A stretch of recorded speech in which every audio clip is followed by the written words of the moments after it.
So my earliest memories were really living in England, and we lived in this little pink house in a town called Radford Semele. I don't remember living on the beach in California. All I remember of it is the stories that my mom has told us.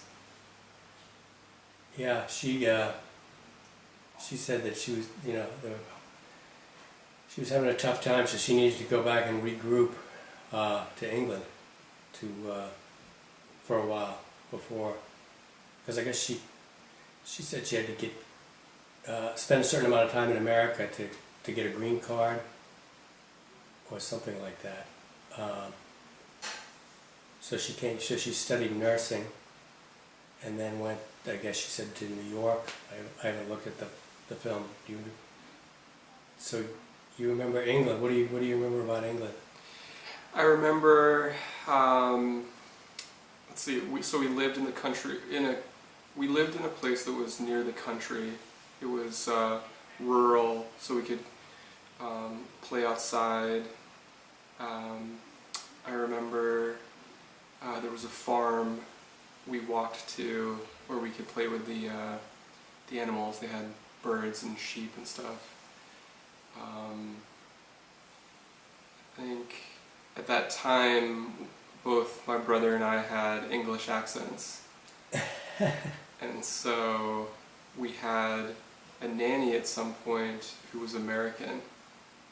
And so she was talking about cutting the grass. Oh, the lawn needs to be mowed, we should cut the grass. And then she kept saying that word, grass, grass, and then, I don't remember this, but my mom told me, I said, grass, grass, grass, it's called gross. But yeah, I guess we were only there for maybe a year and a half, and then we had moved back to the US. It may have been a little bit longer than that, but we came to the vineyard in 1985, and I guess that English accent slowly evaporated. Yeah, so when you went back to the United States, your mom said you were in New York for a while, and that was kind of the start. She was working with this, oh no, did she? She was doing nursing, and then started private care, nursing care for this family. And I guess that was the start of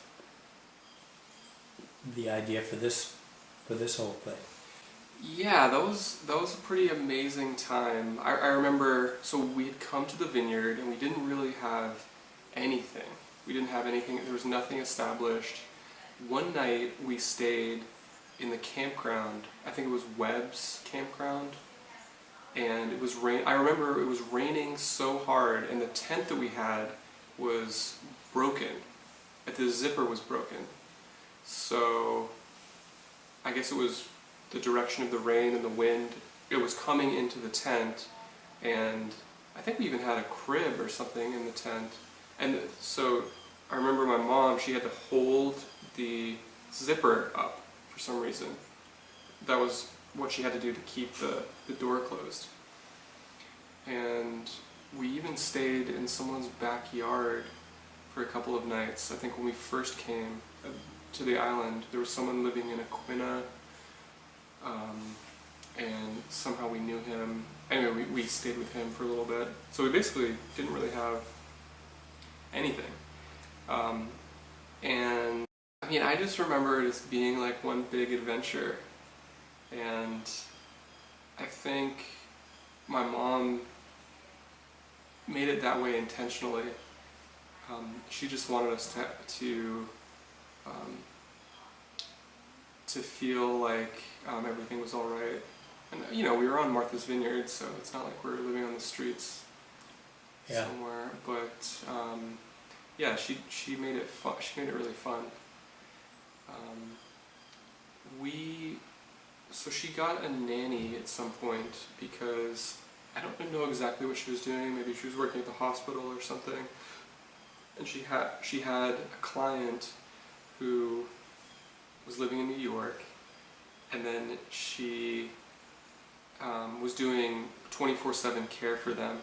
So she would go to New York and work there all week long. And then she would come home on the weekends. So we were living in Vineyard Haven at the time. And yeah, that whole first year she was able to save up a down payment for a house. And I think that client passed away or went into different care. And then there was a new client who came, who she was considering bringing on a new client to the house in Vineyard Haven. And I think that client passed away. And then she started thinking about how she could put this together here. And there was someone running an assisted living facility in West Tisbury. I'm sure she mentioned this. Yeah, oh yeah. Yeah. And she kind of overtook that, and then that was really the beginning of, I guess that was Long Hill, version 1. When she first started Brookside, we moved into an apartment that was kind of adjacent to the rest of the facility. So we were living in the same building that all her clients were in at that time. We just had our own kind of section off to the side. And when we moved to Long Hill, it was the same sort of thing. We actually lived right above this room, and we just had our own area up there. And yeah, so it was always pretty normal, I guess. When she was working in New York, we never really met or spent a lot of time with the patient that she was taking care of, except for a couple of times. I think one summer or 2 summers, that family came to the Vineyard, and that patient was living in our house in Vineyard Haven. But we didn't really interact with her. But her daughter and the husband of that patient were part of our lives. I remember her daughter had a budgerigar, one of those funny little parakeets. Yeah. And so she was living in one of the bedrooms upstairs. And yeah, we spent time together. She was really cool. She had a boombox, and she listened to Pink Floyd and Billy Idol. And I would steal her tapes because I really liked. I think it was Elvis at the time for some reason. And actually, that must have been my tape. But I remember I took a tape from her. Oh, it was a Billy Idol tape. Yeah. And I was playing it, and she came out. She was really annoyed. She was like, "Hey, you can't steal my tapes. What the hell?" And then Leslie, who was her dad and the husband of the patient, who my mom was taking care of, he had a good sense of humor. I remember one Christmas, he was saying, because we had our bedroom on the top floor, and he said, what I'd like to do is get some bells and climb up on the roof and start, stomping around. And he was trying to keep the Santa Claus idea going. When we moved into Brookside, there were 3 or 4 patients maybe, and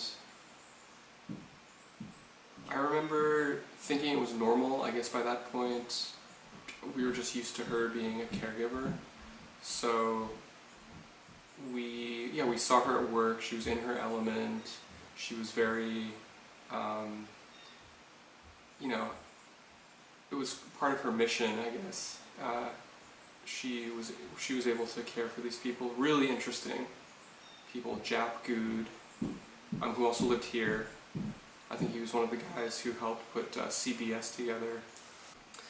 But I definitely think nature versus nurture.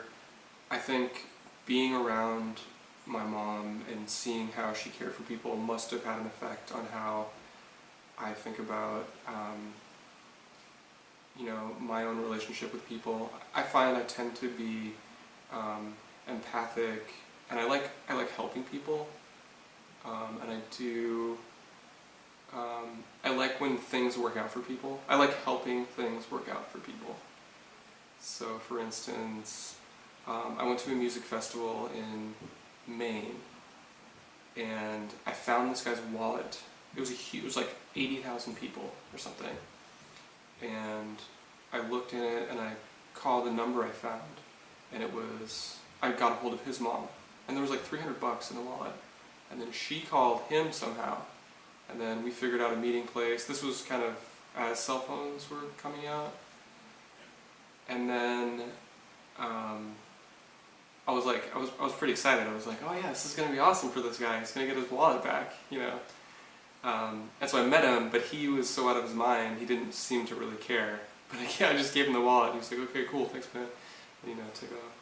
But that felt better than, you know, just being like, oh, sweet, like $300, awesome, and, you know, chucking the wallet. So, and I found that I've done that sort of thing other times. So after Hurricane Katrina, my friend Zach and I, we just started driving down to where the devastation was. And the plan was really to buy a couple of chainsaws and, you know, start making money cleaning things up, which we eventually did. But there was a guy who was running dump trucks all over the Deep South, and I remember thinking it could be a business opportunity. He was saying, oh, if I get these trucks filled up, it'll be $25 per square foot or square yard or something. But I remember calling that guy a lot, and my friend Zach, who I was with, was saying, dude, why are you trying to help this guy out? You know, I don't get it. And I was thinking, you know, it would be a way for us to make money, but I was also thinking,